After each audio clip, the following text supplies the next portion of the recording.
March for গাজার যে কর্মসূচিটি সেটি ইতিমধ্যেই মানুষজন সেখানে যেতে শুরু করেছেন সোহরাওয়ার্দী উদ্যানে এবং রাজধানী জুড়ে নিরাপত্তা ব্যবস্থাও জোরদার করা হয়েছে। এই মুহূর্তে মানিক মিয়া অ্যাভিনিউতে রয়েছেন আমাদের সহকর্মী সৈকত সাদিক।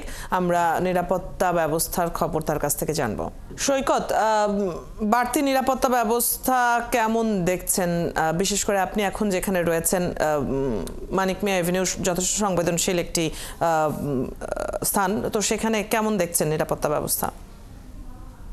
আমি কিন্তু রয়েছি রাজধানীর মানিক মিয়া অ্যাভিনিউ, যেখানে আজকে যে পূর্ব ঘোষিত যে কর্মসূচি, যে ইসরায়েলের যে গণহত্যা বা গাজা এর প্রতিবাদে যে কর্মসূচিটা বাংলাদেশের মানুষ করার কথা রয়েছে, মার্চ ফর গাজা, সেই কর্মসূচির যে শেষ গন্তব্য সেই গন্তব্য যেটা যে এখানেই করার কথা, যেহেতু আজকে এই পর্যন্ত আসার কথা ছিল বা শেষ পর্যন্ত এই মানিক মিয়া অ্যাভিনিউ, তবে তারা সিদ্ধান্ত বদল করেছে, হয়তো সেটা রাজধানীর সোহরাওয়ার্দী উদ্যানে হবে।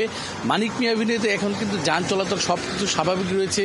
এখানে বেশ কয়েকটি র্যাবের গাড়ি রয়েছে, তারা নিরাপত্তা দেওয়ার জন্য র্যাব 4 বা র্যাব 4-2 থেকে যে কয়েকটি গাড়ির টহল এখানে রয়েছে। আমরা কিন্তু এর পাশাপাশি রাজধানীর বেশ কিছু এলাকা আমরা ঘুরেছি। আমরা মিরপুর রোড হয়ে শ্যামলী, আগারগাঁও সহ অনেক জায়গায় আমরা ঘুরেছি এবং বিচ্ছিন্নভাবে বিভিন্ন সাধারণ মানুষ তারা যারা মার্চ ফর এই গাজা কর্মসূচিতে অংশ নেবেন তাদের কয়েকজন করে আসতে দেখেছি, কিন্তু বেশ মানুষ বা সারিবদ্ধভাবে সেরকম দেখিনি, বা দু একজন যে তারাও বলেছেন যে তারা জানেনও না যে আজকে এখানে যে কর্মসূচিটা যে এখানে আসবে না, শুধু সোহরাওয়ার্দী উদ্যানে হবে, সেই বিষয়টি কিন্তু অনেকেই জানে না। কিছুক্ষণ আগে 3 জন মহিলা তারা খাবারও নিয়ে এসেছেন, তারাও জিজ্ঞেস করলো যে আজকে যে মানিক মিয়া অ্যাভিনিউতে মার্চ ফর গাজা কর্মসূচি সেটা কখন শুরু হবে কি।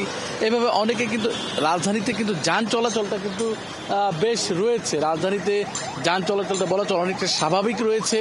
আইন শৃঙ্খলা বাহিনীর সদস্য টহল সেরকমভাবে দেখিনি, তবে আমরা সকালে আমরা চাংখারপুল এলাকায় কিন্তু আমরা যৌথ বাহিনীর যে টহলটা বলা হয়, যে নিরাপত্তাটা, সেখানে আমরা তখন দেখেছি যে আইন শৃঙ্খলা বাহিনীর সদস্য, বিশেষ করে সেনাবাহিনীর সদস্যরা তাদের টহলটা সেইভাবে জোরদার করেছে। কিন্তু আমরা এই মানিক মিয়া অ্যাভিনিউ বা মিরপুর রোডে বা শ্যামলী, কল্যাণপুর, আগারগাঁও এই এলাকায় কিন্তু আমরা সেইভাবে এই নিরাপত্তা ব্যবস্থা জোরদার সেইভাবে দেখিনি।